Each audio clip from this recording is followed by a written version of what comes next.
안녕하십니까.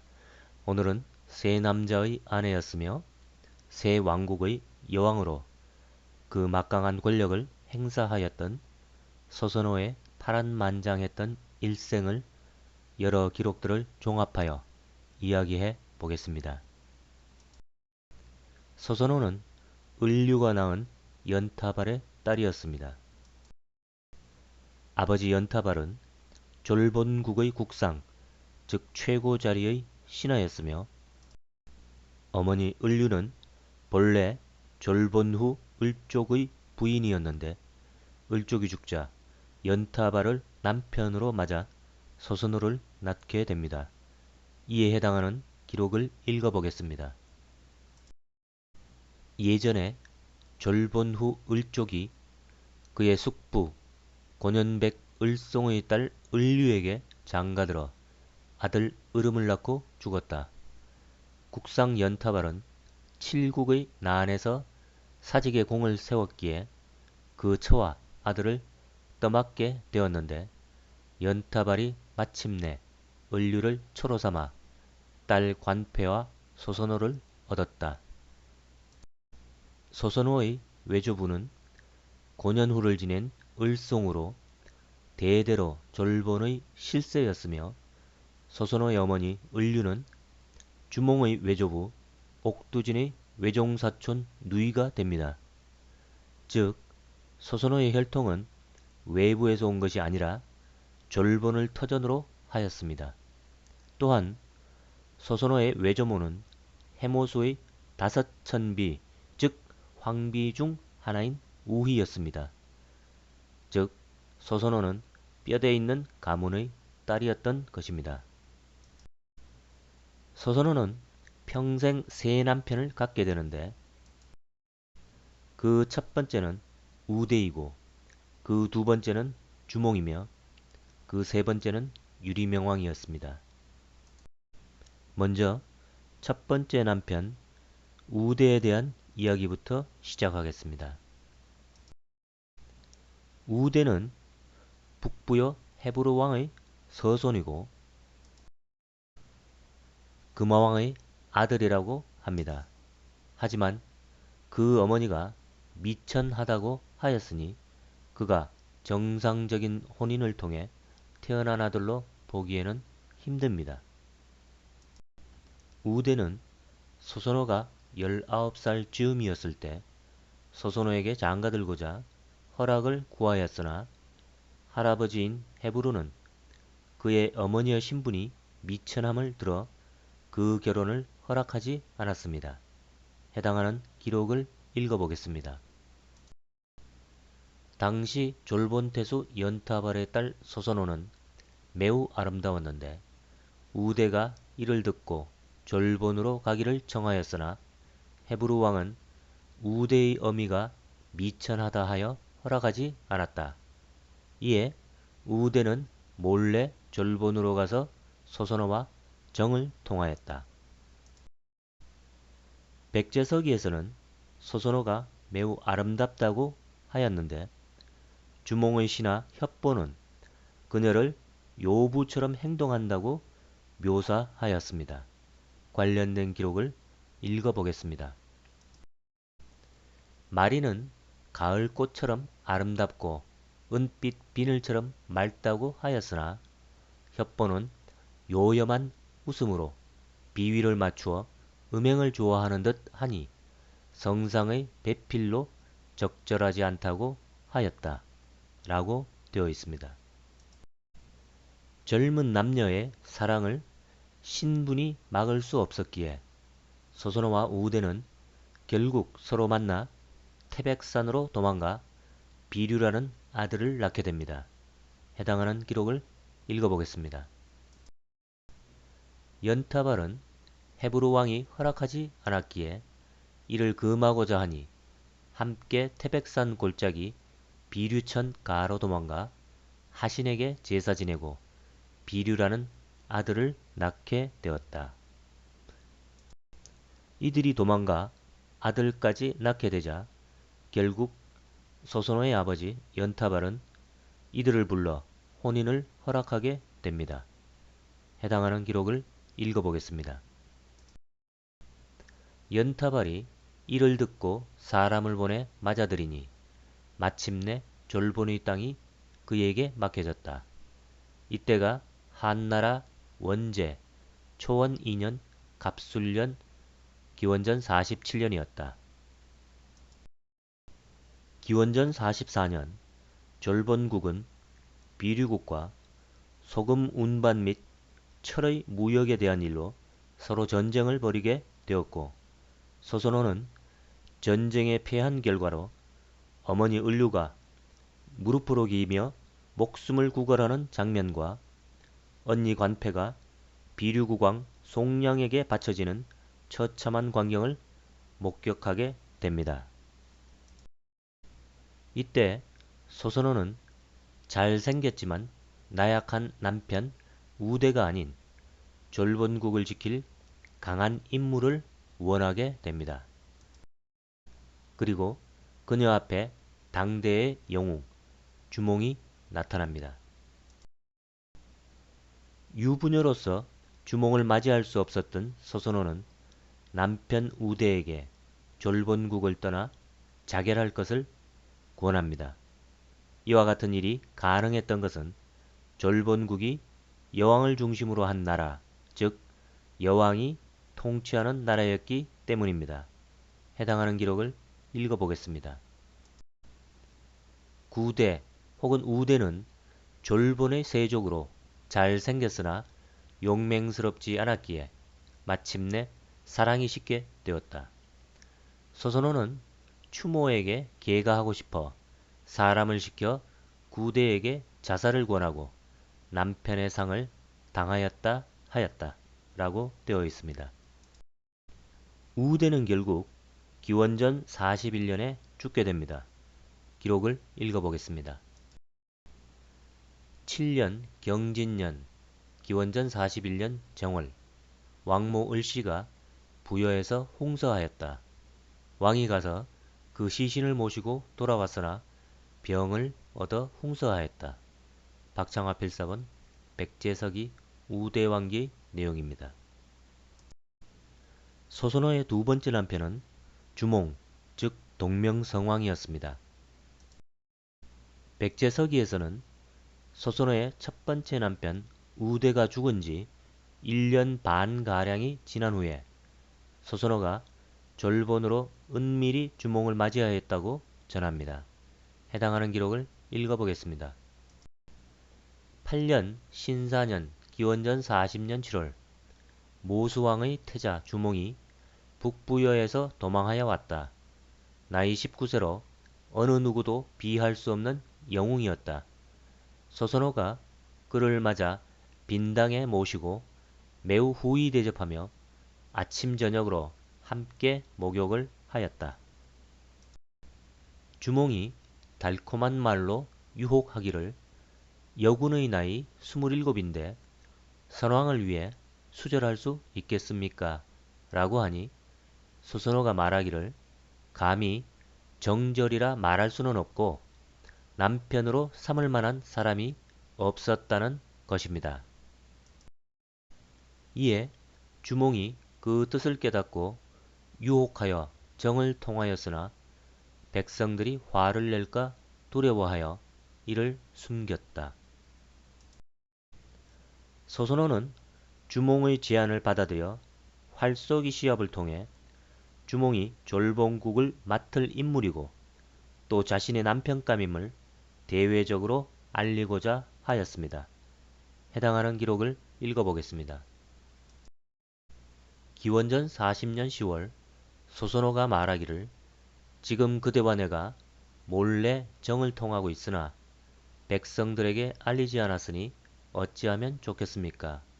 라고 하니 주몽이 말하기를 내가 활을 잘 쏘니 활 잘 쏘는 사람을 남편으로 삼겠다고 하면 어떻겠습니까?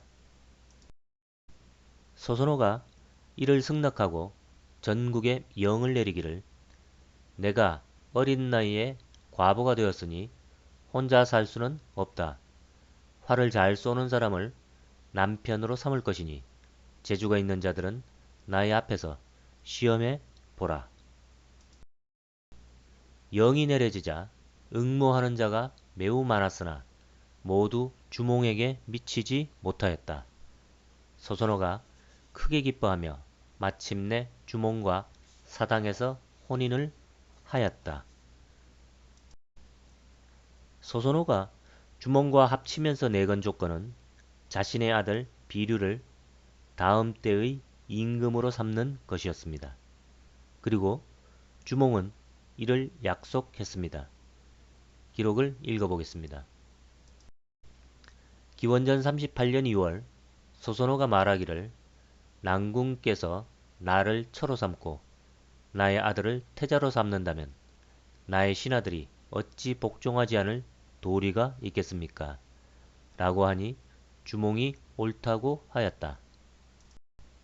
11년 기원전 37년 갑신년 정월 소선호가 주몽을 왕으로 세우고 비류를 태자로 온조를 왕자로 삼았다.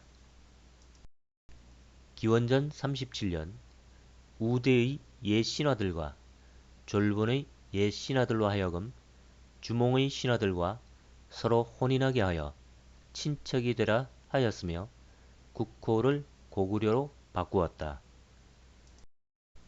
하지만 고구려가 성장하자 과거 졸본국이 아닌 다른 지역의 세력들은 동부여에 있던 주몽의 친아들 유리를 데려와 고구려의 다음 천자로 내세우고자 하였습니다.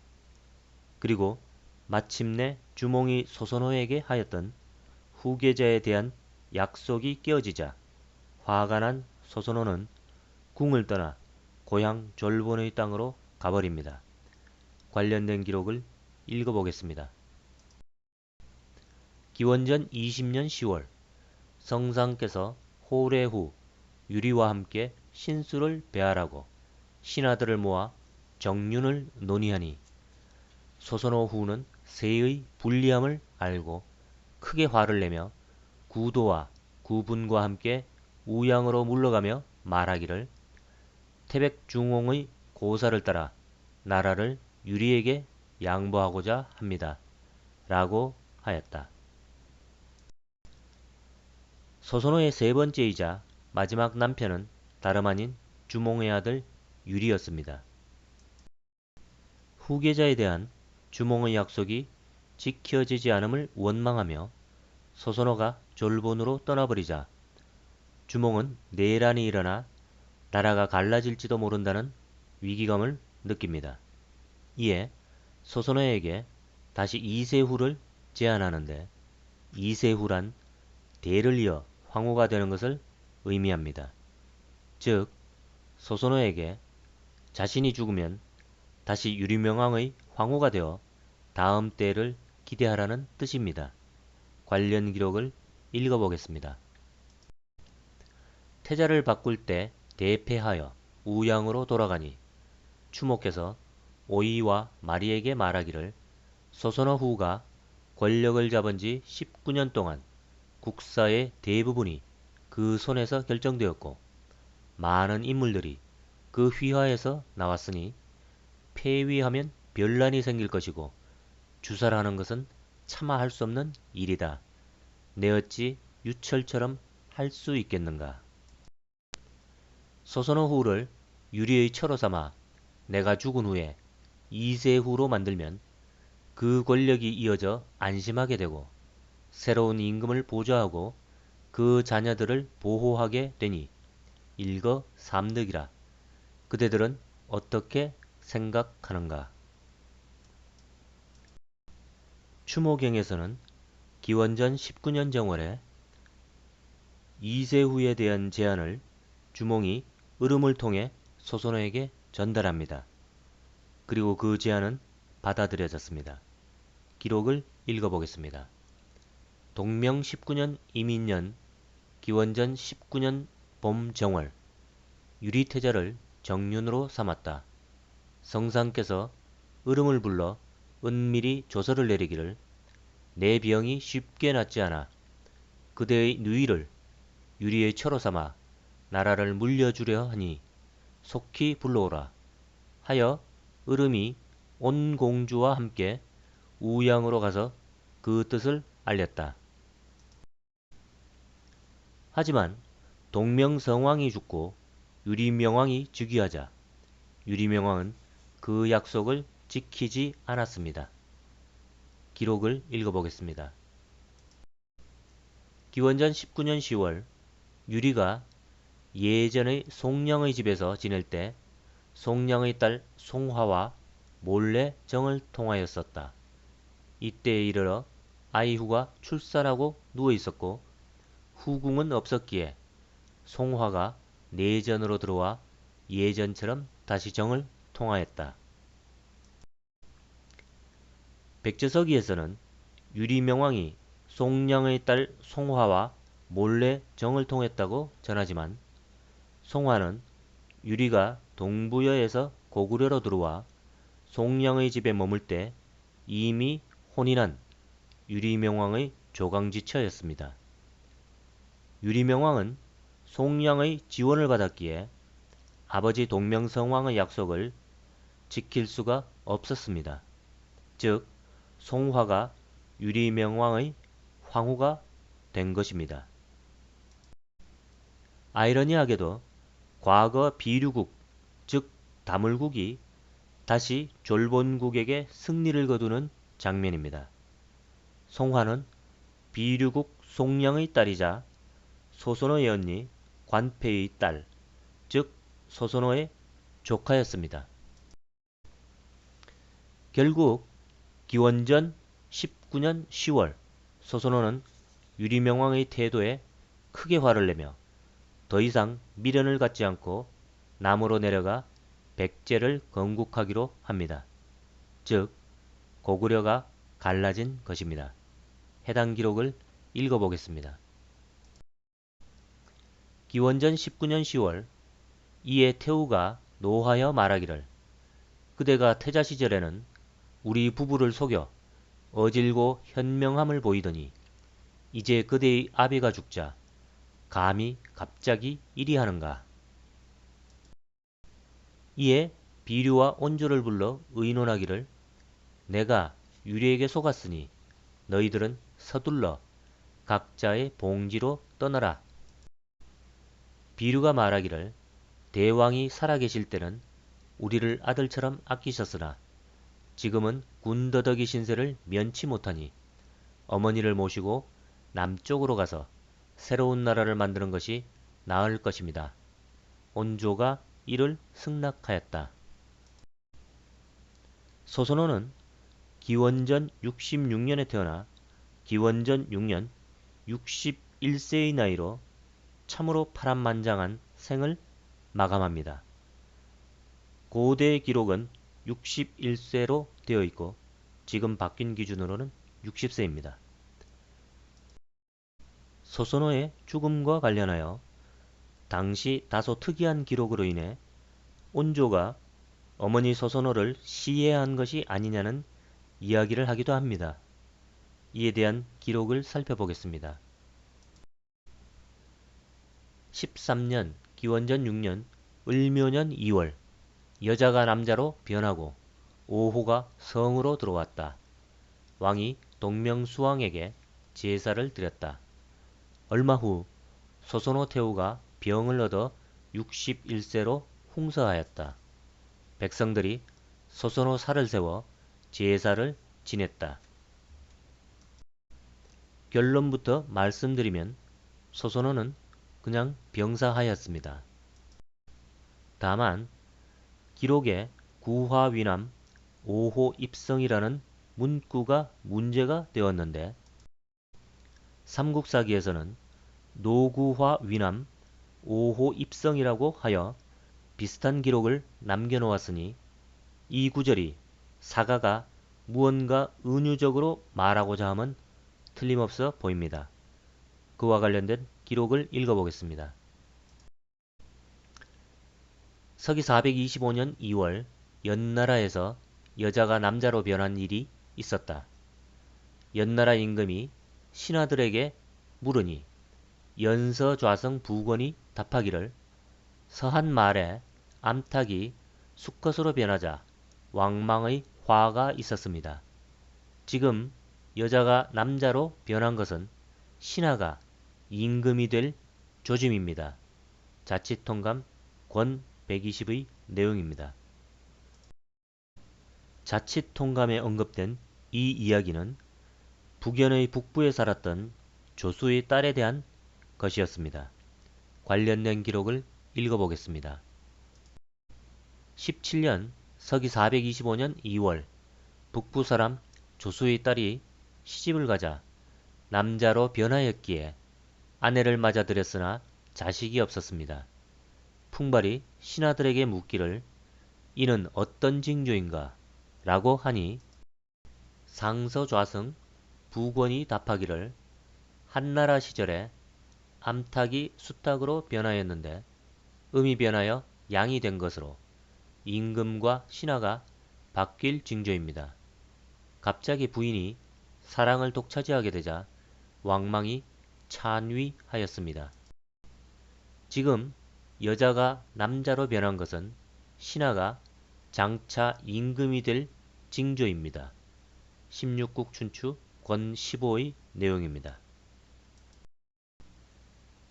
할멈, 즉 여자가 남자로 변한 것은 신하가 왕이 된 것을 의미한다고 하였으니 사가들이 온조의 독립을 은유적으로 표현하였을 가능성은 있습니다.